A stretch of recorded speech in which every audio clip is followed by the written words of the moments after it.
All right, so it depends on the polls you look at, and I had that right here. The polling numbers here, and this is an interesting poll that I had. I mentioned it before the break. And this is a brand new poll from ARG, American Research Group, ARG. It's a poll that is considered legitimate, and it has Nikki Haley back in December, had Nikki Haley at 29%, Donald Trump at 33%. Now it has Donald Trump at 46% and Nikki Haley at 44%, a 2-point separation. I'm going to say I believe this is an outlier. We'll let the votes come in. It's an outlier. We'll see what happens. After what happened in Iowa, well, not that many people voted in Iowa. As many people as voted for George W. Bush. In fact, more people turned out in Iowa this year than in 2000 when we were tired of Bill Clinton. So, everybody can read this tea leaf, read that tea leaf. Look, let the votes come in. We'll see what happens. Right now, I consider Donald Trump to be the presumptive nominee for the GOP Republican nomination for president. But this poll says 2%. The rest of the polls are 14, 16%. We're going to find out what's right. But there are questions about the path to the White House for Donald Trump, whether some people want to admit it or not. And not all of those questions are rooted in voting machines or mass mail-in ballots. As it turns out, there are plenty of people who just don't like the guy for a host of reasons. It's true, believe it or not. Not everyone's lining up to vote Trump today in New Hampshire. Even some former Trump voters say they're not voting for Trump today in New Hampshire. Here's an example. I have met, just in being back here over the last 24 hours, several New Hampshire voters who did vote for Trump in 2016 and are now not because of chaos like this. I want you to listen to one, Daniel Casperson. I voted for Trump the very first election. Yes, I did. In 2016? In 2016. And why not now? Why not now? Because I feel that, I'm not going to tell you what I really feel, but I think that he's not a very honest person. And I think that he did a real disservice to our country on January 6th.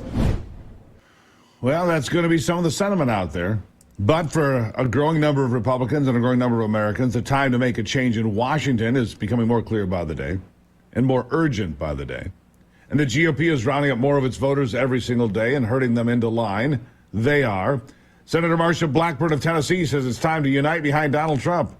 Don't waste any more time. The time is now. Here it is. It is so important, Larry, that we unite behind President Donald Trump and make certain that he wins. And I am truly delighted to see so many of those who have run against him now coming and standing shoulder to shoulder with him. And yes, indeed, it is time for us to move to the general election phase of this. And, any dollar that we spend on primary opposition when there is no path for anyone else to get the Republican nomination, no path. So any dollar that is spent is a dollar that can't be spent, and it's time that can't be spent talking about why we should elect President Donald Trump. Will it be enough to have Trump come out on top in New Hampshire? I think so.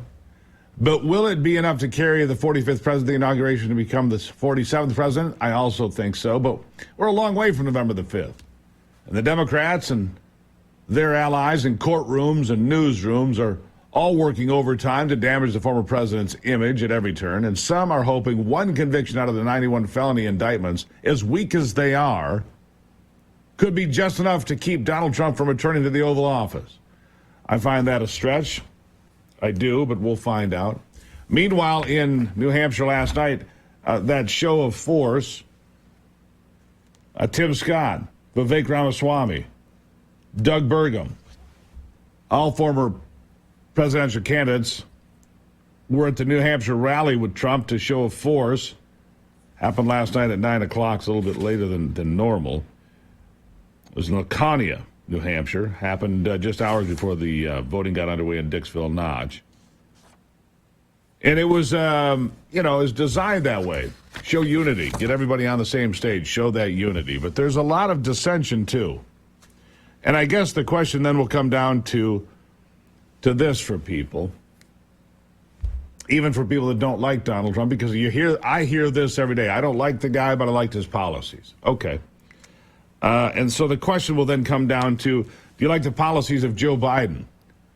Suing Texas to open the border to keep the flood of illegals coming in. Do you like the policies of Joe Biden that have kept the economy high with inflation, low with opportunity, where more people are on the verge of losing their car, their home, their mortgage, their credit cards because of default than we have been ever in my life, actually.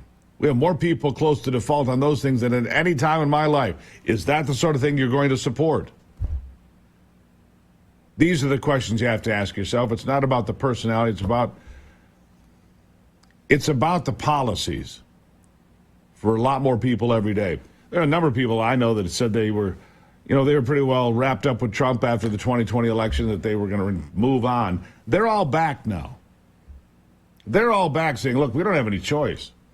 This is the debate that's happening in America, in lunchrooms and cafes and dinner tables. These are the conversations that are happening right now. And I don't think that Joe Biden fares well in any of those conversations. No labels waiting to come in as well. RFK Jr. polling 15-18%. It's going to be a hell of a horse race, my friends. I can guarantee you that. We'll have complete coverage throughout the day here of the race in New Hampshire. Looking forward to it. It's the Steve Gruber Show. I'll be back.